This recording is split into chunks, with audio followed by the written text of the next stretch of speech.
কি কাজ করলে মন থেকে হিংসা অহংকার দূর হবে? হিংসা এবং অহংকার দুইটা কাবিরা গুনাহ। কারোর ভালো চা দেখলে যদি আপনার অন্তরে জ্বালা পোড়া করে, অস্থির লাগে, বুঝতে হবে আপনার মধ্যে হিংসা আছে। কাউকে যদি ছোট মনে হয়, তুচ্ছ মনে হয়, নিজেকে কিছু একটা মনে হয়, বুঝতে হবে আপনার মধ্যে কি আছে? অহংকার আছে। কেউ হক কথা বলেছে, আরে ও বলছে, তার কথা কেন শুনতে হবে? বাতারুল হক, হককে অস্বীকার করলেন, বুঝতে হবে অহংকার আছে। কেউ কথা বলতে গেলে, আরে রাখো তোমার কথা, দমায় রাখলেন, বুঝতে হবে অহংকার আছে। এই অহংকার দূর করার জন্য কি করতে হবে?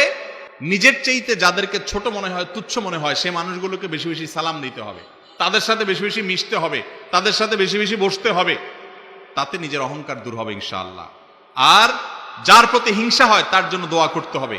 দোয়া করলে ইনশাআল্লাহ কি হবে? অন্তর থেকে হিংসা দূর হবে। কাউকে আল্লাহ ভালো কিছু দিয়েছেন, আপনার কাছে খারাপ লাগতেছে, সে কেন পাইছে? হিংসা হচ্ছে। দোয়া করেন, আল্লাহ তাকে আরো দেন। মনে চায় না দোয়া করতে, তো দোয়া করেন। এক ছাত্র প্রশ্ন করছে, কয় হুজুর, অন্যের জন্য দোয়া করলে নাকি দোয়া কবুল হয়। এখন আমার সাথে যার কম্পিটিশন, আমি যদি দোয়া করি আল্লাহ তার A+ দেন, তাহলে তো আমি হারে যাবো। আমি তো বলবো আল্লাহ সে ফেল করুক। তাই আমি বলি না, আপনি যদি তার জন্য দোয়া করেন, আল্লাহর ফেরেশতারা আপনার জন্য দোয়া করেন, আপনি আরো ভালো দোয়া পাবেন ইনশাআল্লাহ।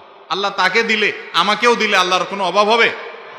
এই জন্য হিংসুক যখন কারোর ভালো দেখে হিংসা করে, এর মানে হলো সে মনে করে যে আল্লাহ তাকে দিলেও আমাকে আর দিতে পারবে না। না, আল্লাহ তাকেও দেখ, আমাকেও দেখ, তারটাতে আমার দুঃখ নাই, আল্লাহ আমাকেও দেখ, আমিও চাই।